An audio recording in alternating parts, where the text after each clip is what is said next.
Welcome to this episode of Austin Tech Connect. This is the official podcast of the Austin Technology Council. My name is Thom Singer, and I have now been with the Austin Technology Council for 4 years.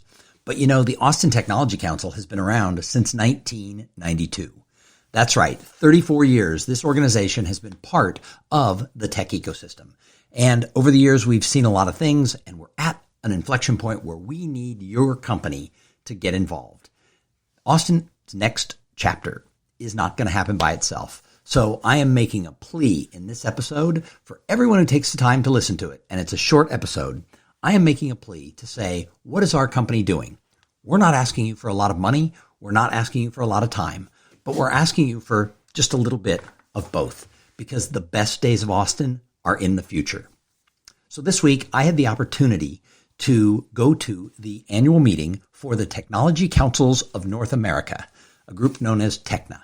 Now, TECNA is an association of associations, if you will. It's made up of about 60 tech councils from across the United States and Canada. And the purpose is to bring people together, share best practices, and for communities to learn from each other. TECNA is also a lobbying organization in Washington, D.C. that serves the needs of small and mid-size, growth-oriented tech companies. Because let's face it, our elected officials in the federal government don't really know what it means to be a tech entrepreneur.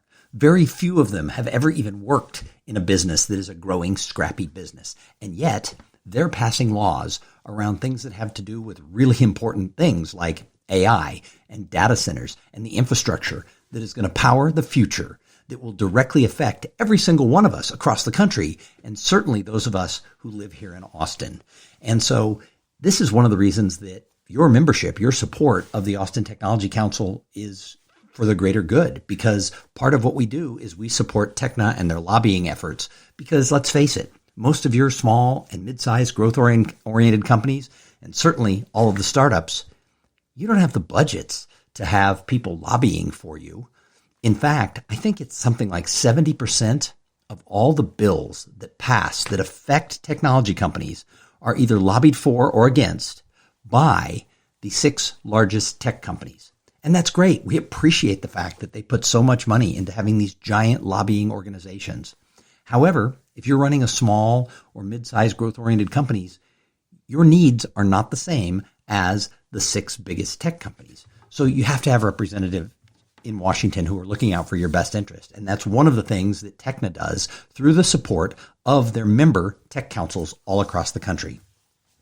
So since I took this role, I've really enjoyed going to TECNA. In fact, I might have quit this job early on if it wasn't for the friendships that I developed with leaders in other communities. Now, some of these communities aren't ones that any of you have ever thought would have a tech council or that they would even have a tech ecosystem. But there is innovation happening everywhere in this country and in Canada, and actually even around the world. But focusing on North America, there is a lot of things that are happening, and entrepreneurship is alive and well in our country. People are hungry, they're scrappy, they want to start something, they want to grow things. And yeah, we see that because we live here in Austin. We see it every day. Most of our people that you and I know are out there either directly or indirectly connected to these companies that are trying to shake things up. Austin isn't just a, air quotes, tech hub. We are a true innovation center. Things are being developed and built here that are going to the moon. So things are happening here that are awesome, but we can't forget that awesome innovation is happening everywhere across the regions of this great land that we live in. So that's why having Austin being part of the Technology Councils of North America, I think is really important. And every time I go, I get inspired because I see things that are happening and I see the way communities are coming together. The thing that makes me sad is that Austin Technology Council is a relatively small organization. We're out here kind of treading water, and some cities have tech councils that have every single one of their tech companies involved. People are scrapping to get on the board. They want to help face it. But that's because when you're trying to grow something, when there is this image that we're going to become something, everyone wants to be involved. For those of you who've been around Austin for the last 30 or 40 years, you saw it back in the 80s, certainly in the 90s and early 2000s, where it was exciting. People wanted to go to these community meetups that were held by groups like ATC or Capital Factory or Austin Women in Technology the Chamber of Commerce, all these different groups. People wanted to show up. They wanted to see who else was in the room. They wanted to get involved. But with our maturing ecosystem also comes a little bit of complacency. Like, why do I need to show up? Because other people are showing up.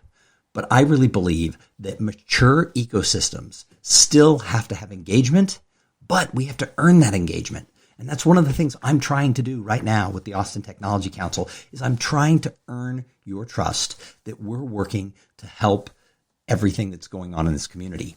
But we also have to realize that it's not the same game that it was 20 and 30 years ago. I can remember when there was the business community, and then there was the tech community. And the tech community was scrappy, and they were rolling up their sleeves, and people were chasing funding, and they were starting startups, and they were bootstrapping. All this stuff was happening, and it was excitement everywhere. It was like really fun. But we've now matured. If you look at who the 20 largest private employers are in the Austin area, 17 of them, 17 of 20 are tech companies, either homegrown tech companies or tech companies that have come and opened up a pretty large operation right here in Austin. So we are no longer a business community and a tech community. We need to realize that we are one very diverse business community because it's not just tech. We have a giant thing of CPG. We have a lot of healthcare, the hospital system. We certainly have traditional brick and mortar businesses. We're not just one thing. We are a diverse business community that is heavily influenced, I might even argue dominated, by technology. Well, that is a different ecosystem than an ecosystem that has a few scrappy people going, us against them. Yeah, let's go.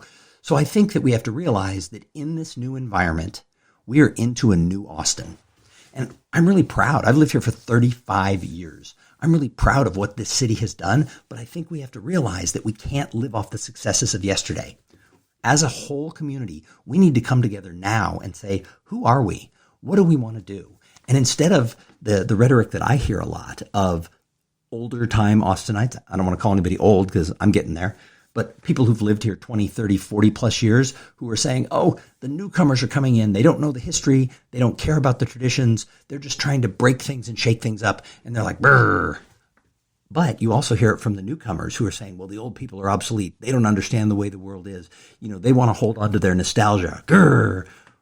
Well, both are wrong. I think that in cases of a city that's growing as fast as Austin is, we have to embrace each other. Those of us who've been here a long time have to open our arms and welcome all the newcomers because they're bringing all kinds of new vibes and new excitement and money and investment and ideas to our community. We have to welcome that in because that's what made Austin great, was that welcoming nature that we always had. The number one question asked at a networking event in Austin is, how long have you lived in Austin? Because very few of us are those unicorns who were born and raised here. So we need to keep that sense of the new people coming are bringing that. They're bringing that excitement. They're lighting the fire for tomorrow. But the newer people have to realize that this didn't happen by accident.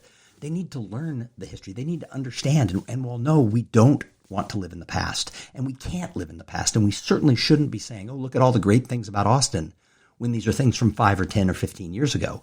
We need to be looking at today.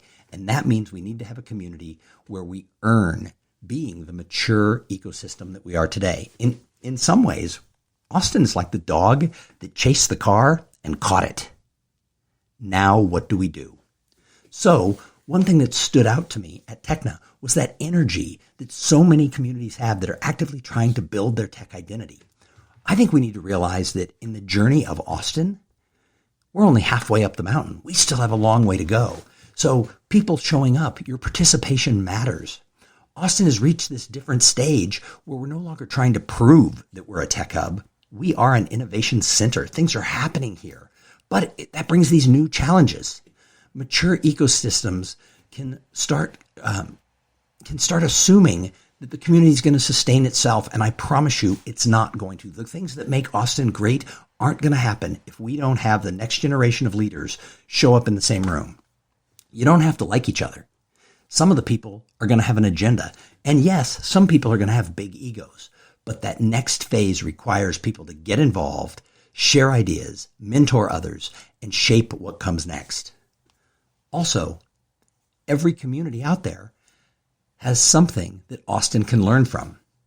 TECNA is a reminder that innovation is happening everywhere, and it's not just in cities that are getting the attention and the press, right? I mean, we see it because we've been getting that press for 10 years. Usually it's positive press. We're number one on this list. We're getting all this funding. We're doing these things. But sometimes the press on the East Coast and the West Coast likes to take shots at Austin. I vividly remember 15 months ago the article that came out in the Wall Street Journal that said, Austin's days as a tech leader are over. Well, I hate to tell you, 15 months later, we're booming comparatively, and they wanted to take one little quarter where we didn't grow as much as we used to and say, well, that's the end of it. I also got a call from a reporter about a year ago who wanted to write an article about how the tech boom started about 5 or 6 years ago. And I walked her through the history of the last 60 years, going back to 1964, 1965, 1966, and a series of things that happened in Austin at that time that laid the foundation. And then the things that happened in the early 90s and the early 2000s and the organizations and the people and the leaders and the companies. And all of a sudden, she realized that she had the wrong premise for an article. Austin's tech boom didn't start 5 years ago. It started 60 years ago. And different regions are finding that there's different ways out there, different cities out there are finding that there are new creative ways that they can support entrepreneurs, that they can connect leaders, that they can have events, that they can have people feel like they have a voice, where people in their community feel like they can show up and pull a seat up to the table. So Austin should be very proud of its history, but we should never become so impressed with ourselves that we stop looking outward. We should be looking at what's happening in cities like Phoenix and Nashville and Denver and cities around Northern Virginia and in Maryland. We should be looking at what's happening in, of course, the Silicon Valley, but also Seattle and Phoenix and Florida, because things are happening everywhere. So Austin's legacy will be defined by what we do after all the success that we had in the past.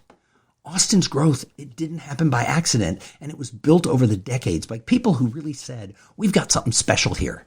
And if you've listened to this podcast for 12 minutes, you're one of those people who is saying, you know what, we do have something successful here. But that success that we've acquired and that success that we've earned and that we did when we were this scrappy little community rolling up our sleeves, that success is not the end of the story. The real test is whether we can continue to welcome the new voices, to support these small and mid-sized companies that are so important. Yes, startups matter. And yes, the big multinational companies that are here, whether they're grown here or whether they have an office here or whether they move their headquarters here, they're important. But we need to focus on those small and mid-sized growth-oriented companies, because I'll tell you what, those companies are the next unicorns. And we have a lot of them, and they're not engaged. And one of the reasons they're not engaged is they're busy trying to grow their company. And dang it, I respect that. But we need those people to say, you know what? I'm here for a reason. I landed in Austin. I chose Austin. I'm raising my family in Austin. And they need to find a way to just do a little.